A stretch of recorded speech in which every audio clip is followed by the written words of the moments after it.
Yan po yung nakikita nyo yan, yan may butas na yan. Yan po yung kuweba.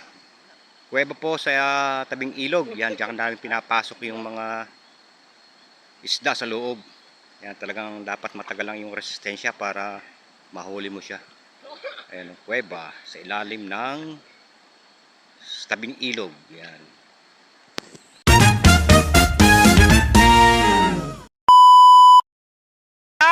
Good morning, good morning, good morning, good morning! Ayan, tropa! Nangunguha sila ng pako. Yan, buhay probinsya. Yan, pag wala kang pangulam, pupunta ka lang dito sa tabing ilog. Yan, may kinukuha silang pako. Dahil uuwi sila ng Tagaytay ngayon, dadalhin daw nila pa uwi. So, ayan oh. Marami na ba nakuha? Ayan. Ayan naman.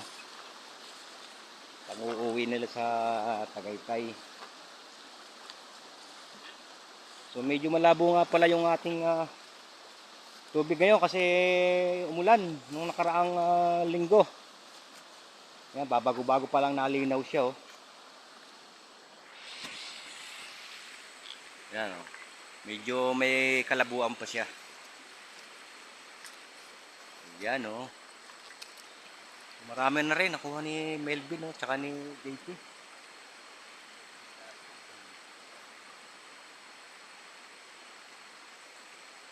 Pang-uwi na, pang-ulam.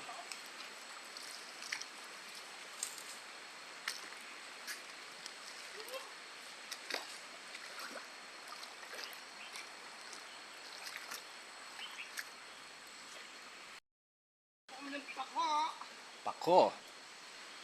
Yan, sa tabing ilog, yan ang mga buhay probinsya ay hindi ka mawawalan ng pang-ulam. Di ba? Yan, masipag ka lang. Hindi ka mawawalan dito, maraming panggulay dito. Yung mga laing, yun, nandun, yung mga laing doon, oh. Ito medyo masukal na dahil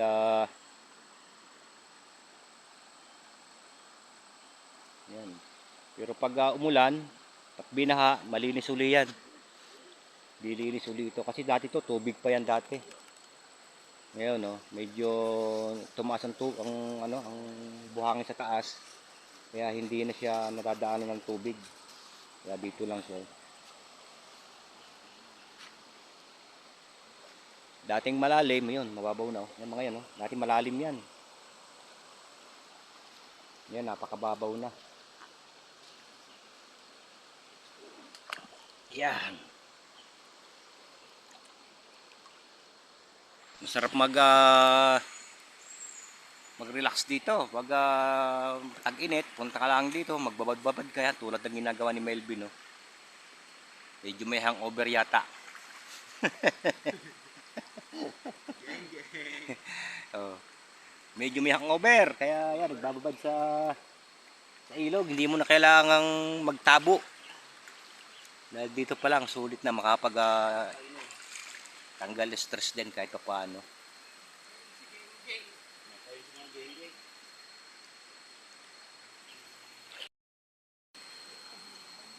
Yan, kung napapansin nyo yan, yung mataas na bagin. Yan, hanggang doon. Namumunga yan, guys, ang tawagin dito ay bayete. Bayete. Yan. At yung bayeting iyan ay ginagamit ng mangingisda. Tinutuyo, dinidikdik, at then sinasama nila sa alamang. Tapos kasama sa alamang, dadalhin sa dagat, ipakakain sa isda, yung makakain, nahihilo. Ayun, ang nangyayari sa ano yun na lang, sasalukin. Ayan, bayete.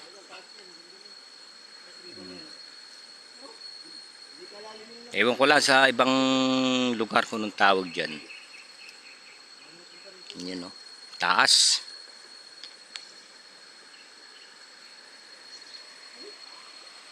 At yun namang isang yun, yan, yung napasin dahong yan, yun nata de coco. Dito naman sa Katagalugan, ayan, tawag namin dyan ay irok.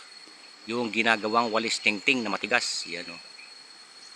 Meron niya may bunga dito. Mamaya makikita ninyo. Pakikita ko sa inyo.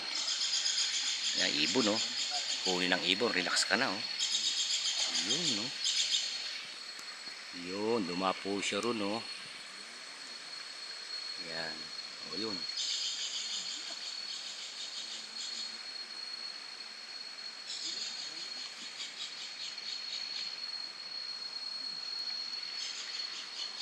Ito nga pala yung aking alaga. Pinaliguan ko.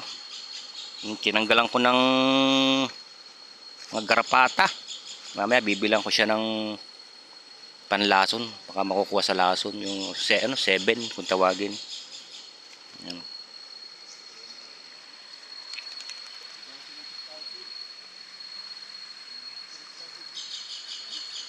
Buhay probinsya. Yan, may puno ng ano doon.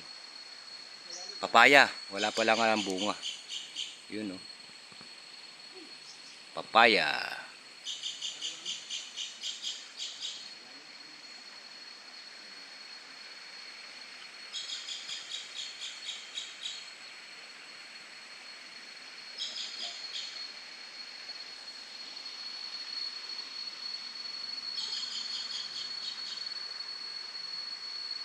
Dami na. Marami na sila nakuha o. Lububog na. Marami na nakuha si JP tsaka si Melvin.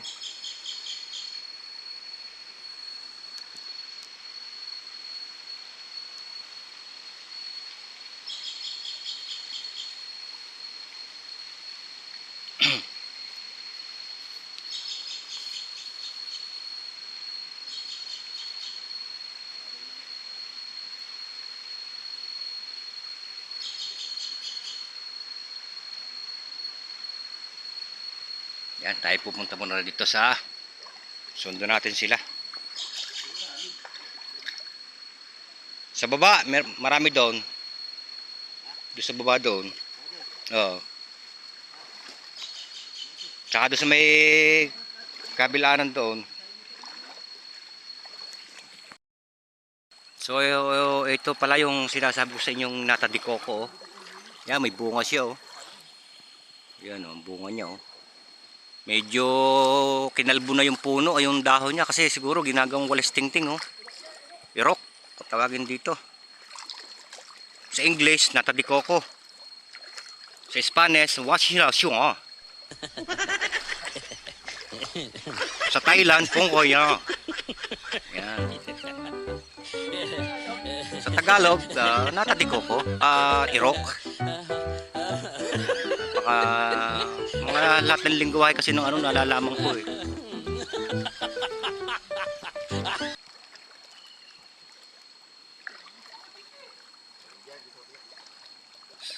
Sa hapon, ang tawag sa ganyan sa nata de coco, yan yung bungang yan. Ano yan? Ang tawag dyan ay makatiyon. Makatiyon.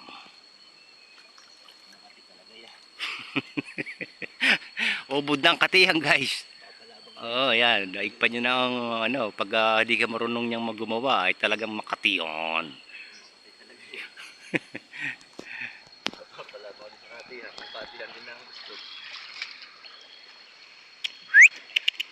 Berto! Ayun, takot. Wala pa training. Yan, yan. Ito, libang-libang lang tayo rito sa ilog oh. Ay, pag may problema, dito ka lang pumunta. Huwag ka lang magpapakalunod. Matatanggal ang stress mo rito, malilibang ka oh. Samahan mo ng pangunguha ng pako. Yan po yung nakikita nyo yan, yan may butas na yan. Yan po yung kuweba. Kuweba po sa tabing ilog. Yan, diyan namin pinapasok yung mga isda sa loob. Yan, talagang dapat matagal lang yung resistensya para mahuli mo siya. Ayan, kuweba sa ilalim ng tabing ilog. Yan.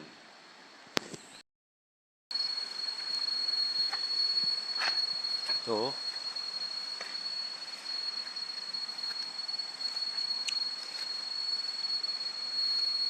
Medyo madumi na ang ilog dahil puro na damo.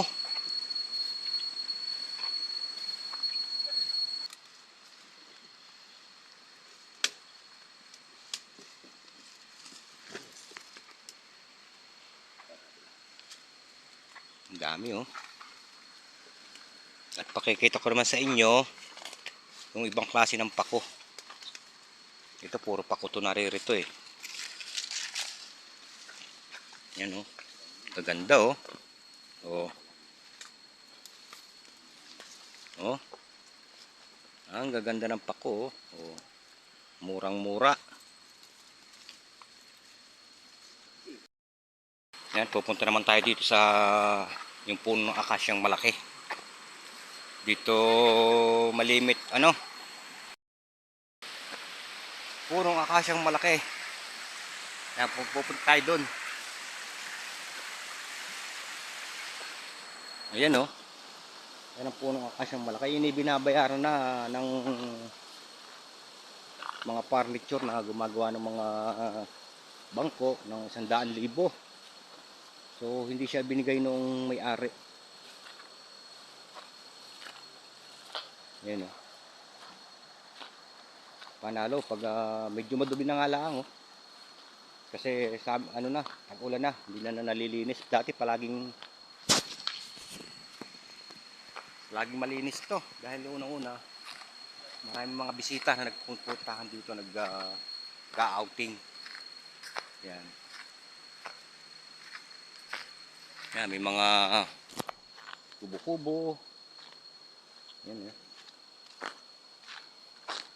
Ito, yung punong akasyang malaki oh. Yan, tingnan nyo naman ang punong yan oh, napakalaki oh. Oh.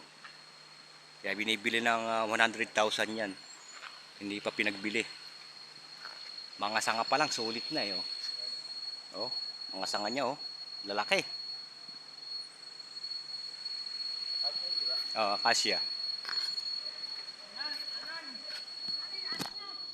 Yan oh. Medyo madumi nga lang ngayon. Kasi yun na nga, wala nang masyado nagpupuntang mga nag-outing. Kaya dati po puno yan dyan. Oh. Tinamaan kasi yan ng baha kaya nagkaganyan. Dati puro cottage yan hanggang doon. Yun oh. Ang puno oh. Kung tawagin ito dito, itong resort na yan ay Hardin. Hardin Resort. Oh.